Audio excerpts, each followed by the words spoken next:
These men were operating without congressional oversight.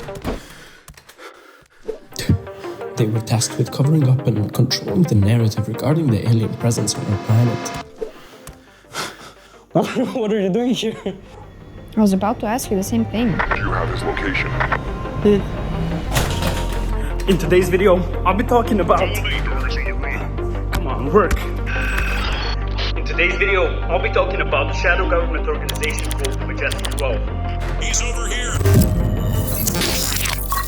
I made it. So, before we start the video, I just want to say that I'm a small one-man show and I really appreciate you watching the video. This one took a lot of effort and I hope you have a good time, and without dragging this any longer, sit back and relax because today's story, it's a little dangerous. It's a December evening and a TV producer was going back home when he noticed that he had received a strange envelope in his mailbox. He took it inside and he found a roll of 35mm film. This man was Jamie Shandera, popular TV producer from the late 80s, and the package he received was quite unusual, but he still wanted to know what he got. He developed the film and he couldn't believe what he was looking at. It was a manual titled Restricted SOM 101, MAJESTIC 12 Group Special Operations Manual. This was really concerning because the document had written on it in bold letters, extraterrestrial entities and technology, recovery and disposal, along with top secret, MAJESTIC eyes only. He knew about the stories of people who got in contact with this kind of material, and I just say that he didn't want to get disappeared. That's why he gave the film to a friend, Don Berliner, who was the head of the fund for UFO research at the time. This event would lead to another chance encounter between him and UFO researcher Robert M. Wood. They would go on and develop the film in high resolution and recreate the document that you're looking at right now. This document described in depth how MAJESTIC 12 operated and the tactics they used all the way back in the 50s to cover up their operations. It gave a briefing to the MJ-12 units on how to recover and interact with the crashed extraterrestrial vehicles, instructions on how to handle the press, and it even explained how to handle biologics that they could encounter. If this sounds familiar, that is because it's exactly what David Grusch has been talking about almost 70 years later. I've made a video that goes in depth on that topic and I suggest watching it right after this one, but let's take a brief look at how MJ-12 regulated the press. In Chapter 3 of the Recovery Operations Manual, the following is stated. Great care must be taken to preserve the security of any location where extraterrestrial technology might be retrievable for scientific study. It is therefore recommended that a total press blackout be initiated whenever possible. If this course of action should not prove feasible, the following cover stories are suggested for release to the press: official denial, discredit witnesses, and deceptive statements. It should be remembered when selecting a cover story that official policy regarding UFOBs is that they do not exist. If you're wondering how this could even be possible, think again, because the story I'm about to tell you next shows you that these people didn't have any lines they wouldn't cross to keep their operations a secret. When people talk about the shadow government, they usually talk about it as a group of mysterious entities, and I don't want to be one of those people that will talk about them. So let me introduce you to the real man behind the shadow government. It was 1947, a year when the world was trying to stitch itself back together after the World War II. But while peace was on shaky grounds, a whole new kind of development was about to unfold in the shadows of the US government.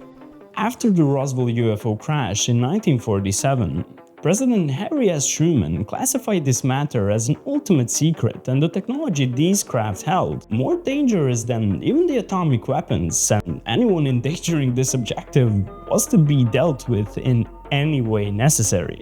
So what does Uncle Sam do when he's faced with the unknown? Well, he calls in the big guns. Let's take a look at the founding members of the MAJESTIC 12. Roscoe Hillenkotter, Nathan Twining, Vannevar Bush, James Forrestal, and Donald Menzel, along with 7 more members that have all been deeply rooted in America's defense and scientific institutions. If these names ring a bell, that's because these were some of the most formidable men that had walked the earth in the 1950s. Roscoe Hillenkotter was the first director of the Central Intelligence Agency and a man that brought the agency to life. Nathan Twining, a US Air Force general and the third member of the Joint Chiefs of Staff. On that list is also Vannevar Bush, one of the founding members of the Manhattan Project and notably a man that had been involved in almost every top secret project at the time. Then there is James Forrestal, the first Minister of Defense in the United States history and one of the most important members of this group. Among these men was also Howard Menzel, one of the first theoretical astrophysicists in the United States and a man that would play a key role in the public's perception and the cover-up of the UFO phenomenon.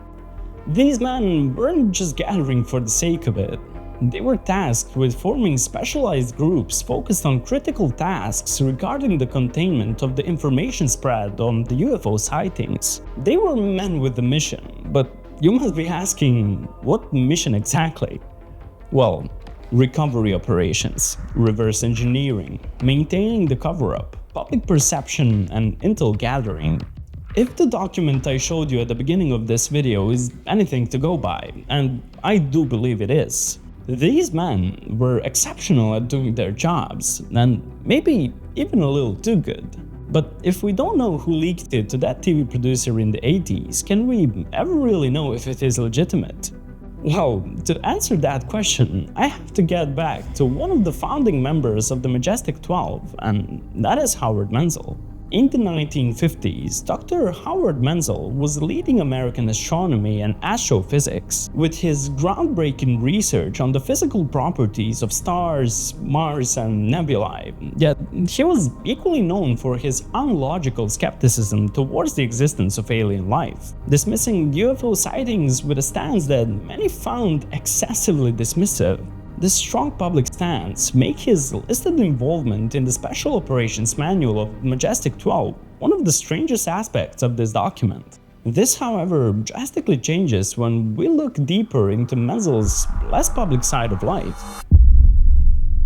Beyond his academic successes, Menzel led a remarkably covert life, deeply embedded within the US national security organizations. His extensive association with the National Security Agency, marked by his expertise in cryptography and his ultra-top secret clearance with the CIA, paints a picture of a man who is far more intertwined with government secrets than his public skepticism of UFOs would suggest. Over the years, Menzel undertook classified work for approximately 30 different companies, indicating his role in broader national defense and intelligence communities. This dual aspect of his life raises many questions about his real intentions and activities. Menzel's ability to navigate high levels of government secrecy and his engagements with influential figures such as John F. Kennedy hint at a man who might have been strategically placed to influence public perception about the UFOs. This dual role aligns with the broader plans for spreading disinformation employed by the US government during the Cold War. These efforts could have been aimed at managing public perception about the phenomena that could incite fear or misunderstanding at the time. But much of what we know about Dr. Menzel and the Psalm 101 document we owe to Stanton Friedman, whose investigation into the MAJESTIC 12 has uncovered many of the secretive dealings surrounding the UFO phenomena. When the FBI dismissed the MAJESTIC 12 documents as completely bogus and added them to their public database, it was Dr. Friedman who questioned the superficial examination and the lack of evidence backing this claim. Dismissal by a major federal agency could have been the final word on the authenticity of these documents if it weren't for Stanton Friedman, who before going into UFOs was a nuclear physicist and he wasn't ready to take the FBI statement at face value. Friedman was renowned for his meticulous research methodology, and he was puzzled by the FBI's swift and unsupported dismissal of the Psalm 101 document. Friedman filled out the Freedom of Information Act, and his request was pretty straightforward. He asked for all the documentation and communications about the FBI's analysis and the conclusion that the MAJESTIC 12 documents were fabricated. The response he received, however, was not what he expected.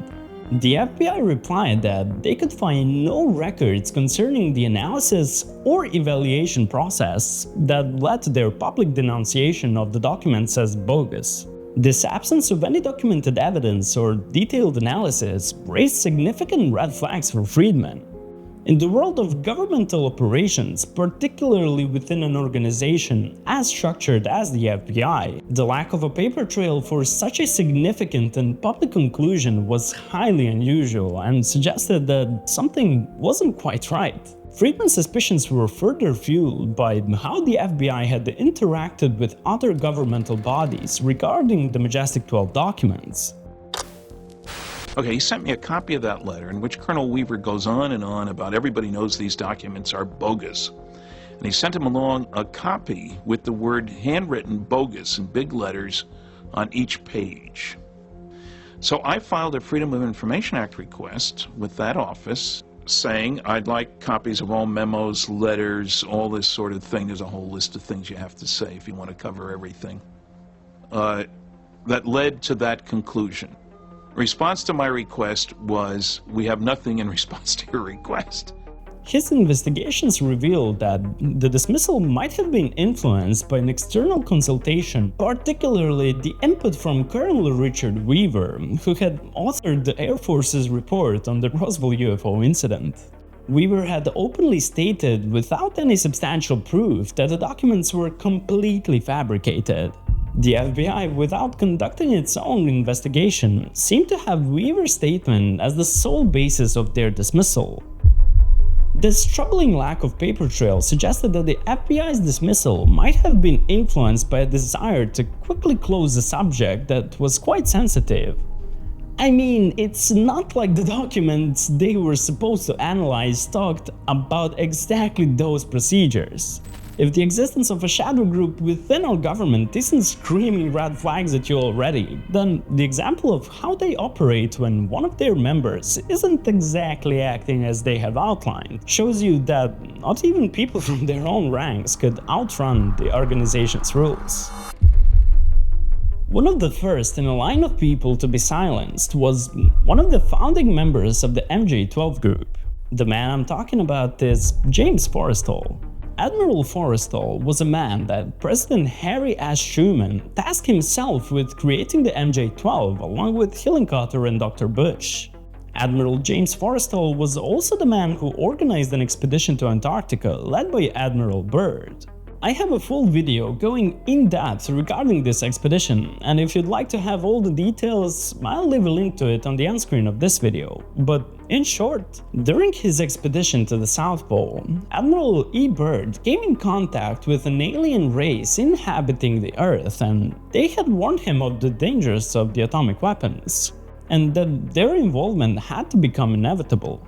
After this meeting, his mission had been stopped not even 2 months in, and Admiral Byrd even gave a statement to the Chilean newspaper saying that the US had to immediately start putting in place defenses against an enemy that can move from pole to pole at incredible rates of speed. After he briefed Admiral Forrestal on what happened during the Operation Highjump, all records regarding the mission were classified as top secret, and all the belongings of the operations members were immediately confiscated. Following this mission, for the reasons we still don't know, Admiral Forrestal was stripped of his position as the Minister of Defense by President Truman, and he was transferred by a military airplane to the Naval Medical Center in Bethesda, Maryland, where he was held for a total of 7 weeks against his will. His family was repeatedly denied access to visit him, and just hours before he was being released, he leaped out of the window from the 16th floor where he was being detained. The initial press report stated that he had been found with a cord around his neck, but this was later ruled out as his own doing. This sadly has been the fate of many who tried getting the information regarding the alien presence out to the public, and the documents I showed you earlier outline it perfectly. But they also pose some really interesting questions. What if the denials from the government and the supposed debunking of UFO-related documents are merely the surface to a much deeper and darker story? What if nestled within these official statements there's a truth so profound that could completely reshape our understanding of the reality we live in? What if the line between science fiction and science fact is much thinner than we had been led to believe? I'll let you decide for yourself. I'm really interested in what your thoughts are on what I've talked about in today's video, so let me know down in the comments below, and please consider subscribing to the channel. I have to run now because this one might get me in some trouble. I'll see you in the next one.